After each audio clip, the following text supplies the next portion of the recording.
No vídeo de hoje, o primeiro batismo no Espírito Santo e a fundação da Assembleia de Deus no Brasil.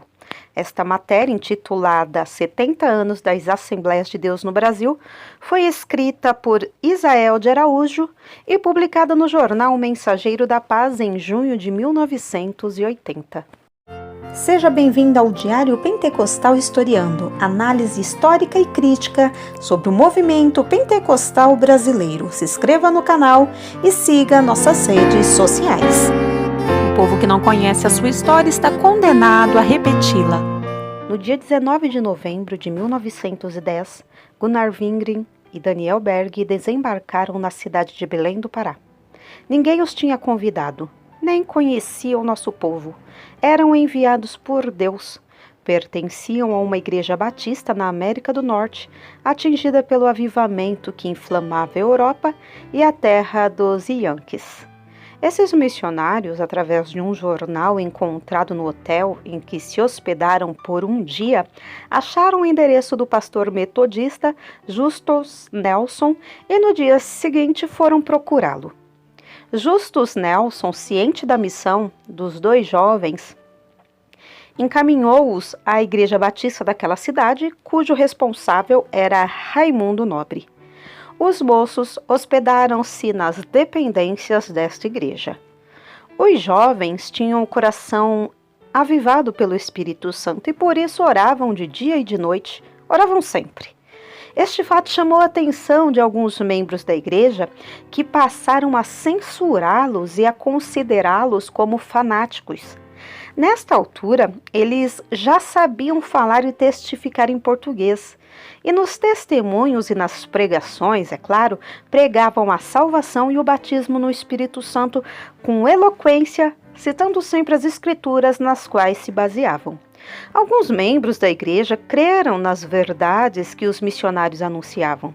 Os primeiros a declararem publicamente sua fé nas promessas de Deus foram as irmãs Celina Albuquerque e Maria Nazaré.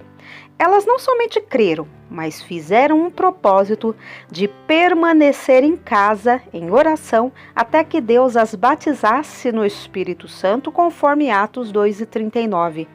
Porque a promessa vos diz respeito a vós, a vossos filhos e a todos os que estão longe, a tantos quantos o Senhor nosso Deus chamar. O primeiro batismo no Espírito Santo. Numa quinta-feira, à 1h da manhã, de 2 de junho de 1911, na rua Siqueira Mendes, 67, na cidade de Belém, Celina Albuquerque, enquanto orava, foi batizada no Espírito Santo. Continuaram as pregações dos missionários que anunciavam a salvação e o batismo no Espírito Santo, mas estava aberta a luta que se travaria com os que não aceitavam a verdade bíblica. Logo que amanheceu, a irmã Nazaré apressou-se a ir à casa de José Batista de Carvalho, na Avenida São Jerônimo 224, para levar a notícia de que Celina Albuquerque recebera a promessa conforme as Escrituras. Na casa de José Batista estavam reunidos vários irmãos, entre eles Manuel Rodrigues, que até então era diácono da Igreja Batista. Esse irmão disse mais tarde: "Foi naquele momento que ouvi falar e criei no batismo do Espírito Santo." O fato espalhou-se entre os membros da igreja. Alguns creram, outros não. Dois grupos com ideias diferentes formaram-se. Este dia foi tumultuado. Reuniram-se, não como nos dias normais, pois as discussões começaram. Alguns irmãos se exaltaram e ameaçaram um grupo de ideias novas. Após momentos de tensão, vários irmãos resolveram ir à casa da irmã Celina a fim de constatarem pessoalmente o que estava acontecendo. Entre eles estavam José Plácido da Costa, Antônio Marcondes Garcia e esposa, Antônio Rodrigues e Raimundo Nobre. A separação. Raimundo Nobre, que estudava no seminário, sem qualquer autoridade legal, convocou a igreja para que se reunisse no dia 12 do mesmo mês, não esclarecendo a finalidade da reunião. Neste dia, à frente do trabalho, ele atacou os partidários do movimento pentecostal. Mas algo diferente aconteceu. A irmã Celina falou em línguas estranhas. Estavam definidas as atitudes. Era um momento da grande decisão. Raimundo Nobre propôs que ficassem de pé todos aqueles que aceitavam a doutrina do Espírito Santo. A maioria levantou-se. Então aconteceu um paradoxo. A minoria excluiu a maioria. A maioria não se atemorizou. O irmão Manuel Rodrigues, ousadamente, leu em voz alta em Atos 2:39 e o irmão Plácido leu 2 de Coríntios 6, 17 e 18. A seguir, os rebeldes oraram de mãos erguidas e, dando glórias ao Senhor, abandonaram o local. As pessoas que definitivamente saíram da Igreja Batista foram Celina Albuquerque e seu marido, Henrique de Albuquerque, Maria Nazaré, José Plácido, Piedade da Costa e Prazeres da Costa, respectivamente esposa e filha, Manuel Maria Rodrigues e a esposa Jerusa Rodrigues, Emília Dias Rodrigues, Manuel Dias Rodrigues, João Domingues, Joaquim Silva, Bem-vinda Silva, Teresa Silva de Jesus e Isabel, respectivamente esposa e filhas, José Batista de Carvalho e esposa, Maria José de Carvalho, e Antônio Mendes Garcia. Desta lista, 17 eram membros e outros menores de idade. Funda-se a Assembleia de Deus. Passados 10 dias, o pequeno grupo desligado da Igreja Batista decidiu convidar os missionários Daniel Berg e Gunnar Wingren para que juntos, no dia 18 de junho de 1911, na rua Siqueira Mendes, 67, fundassem a Assembleia de Deus. Começaram a evangelizar a cidade, a pregar a salvação, a cura divina, o batismo no Espírito Santo e a volta de Jesus. Viviam todos cheios do poder. Pregavam e Deus operava maravilhas em resposta às constantes orações deles. O Espírito Santo vivificava os testemunhos, convencia os pecadores, enfim, Deus confirmava sua obra. O movimento pentecostal espalhou-se por todo o Brasil e chegou até nós, provando que esta obra não é de nenhum homem, mas pertence a Deus. Durante estes anos, vem alcançando milhares de almas para o reino de Deus, e ao mesmo tempo derrotando todas as táticas satânicas que procuraram o nosso fracasso.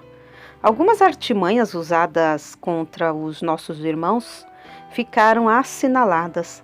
Lembramos um fato importante que aconteceu logo que a Assembleia de Deus foi fundada. Levaram aos jornais a denúncia de que os pentecostais eram uma seita perigosa que praticava o exorcismo e com isso alarmaram a população. O jornal Folha do Norte, interessado em saber o fundamento daquele boato, enviou um repórter disfarçado para verificar o que realmente acontecia nos cultos. O repórter, sem saber do que se tratava, mas para causar sensação na opinião pública, escreveu um artigo mentiroso que foi publicado com o objetivo de desmoralizar o trabalho do Senhor. Mas o artigo despertou a atenção de numerosos leitores e tornou-se um meio de propaganda que levou muitas pessoas a assistirem aos cultos. No entanto, no dia seguinte, após haver assistido ao culto, o mesmo repórter deu suas impressões sinceras e declarou o seguinte: "Nunca vi uma reunião tão cheia de fé e sinceridade e alegria entre os crentes. Foi a forma que levou muitos a verificarem o que estava acontecendo. Iam, viam, ficavam e confessavam que realmente Deus operava. Mas ocasiões houve em que apedrejavam as casas em que os irmãos se reuniam e insultavam os pacíficos assistentes, promovendo tamanha algazarra que a polícia tinha de intervir. Uma forma de que os descrentes eram totalmente contra o nosso povo podemos constatar na primeira viagem de Daniel Berg à cidade de Bragança. Esse irmão perguntou se havia crentes ali e a resposta foi: graças a Deus não há protestantes nesta cidade. São incontáveis as bênçãos, as vitórias, as curas, os batismos no Espírito Santo que o Senhor vem realizando através destes anos. Destacaremos alguns fatos que podemos considerar como verdadeiros milagres. Em Vila Nova, Porto Velho, o proprietário de uma fazenda e seus empregados, exceto 4, se converteram. Os não convertidos, não tendo mais com quem conversar nem se embriagar, abandonaram o local. No dia 25 de dezembro de 1917, houve batismo em Macapá. Fizeram-se presentes alguns judeus negociantes daquela cidade. No momento em que a irmã Raimunda Paula de Araújo saía das águas, foi batizada no Espírito Santo e falou em línguas estranhas com tanto poder que os presentes encheram-se de temor de Deus. Um dos judeus presentes, Leão Zaguri, ficou tão emocionado e maravilhado com a mensagem que ouvira que não se conteve e clamou em voz alta no meio da multidão: Eis que vejo a glória de Deus de Israel, pois esta mulher fala a nossa língua. Jesus Cristo está à frente de nossos pioneiros como um Deus forte e poderoso. Muitos tentaram impedir que o evangelho progredisse, mas com a ajuda de Deus, centenas e centenas de templos foram construídos pelo interior do país e milhares de igrejas fundadas. A respeito deste crescimento, o pastor Paulo Leivas Macalão, um dos últimos pioneiros das Assembleias de Deus no Brasil, acredita que a razão principal está na ação do Espírito Santo e numa vida de santidade. Para ele, não pode haver uma coisa sem a outra. Essa comunhão íntima com Deus, no princípio, produzia temor e vida cristã vitoriosa e dava condições aos crentes de terem uma mensagem ungida que convertia os pecadores. Mediante criterioso censo realizado pela Junta da Convenção Geral das Assembleias de Deus no Brasil, em 1979, obtivemos os seguintes dados: Assembleias de Deus autônomas no país, 22 mil. Templos, 36 mil. Obreiros de pastor a auxiliar de trabalho, 55 mil. Membros da igreja, 3 milhões e 100 mil. Congregados não batizados e crianças, 2 milhões e 500 mil. Escolas dominicais, 14 mil.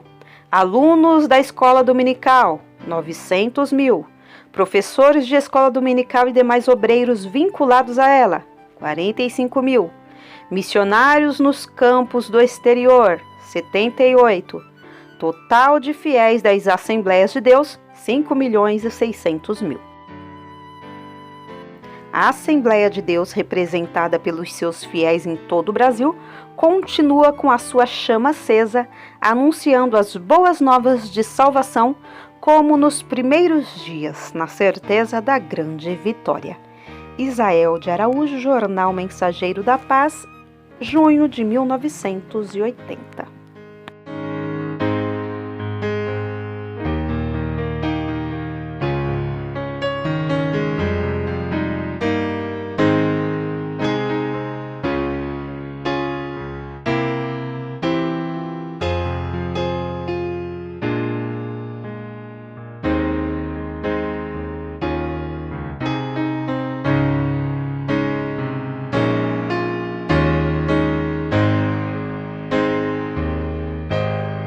Porque nada podemos contra a verdade, senão pela verdade. Segunda carta aos Coríntios 13:8.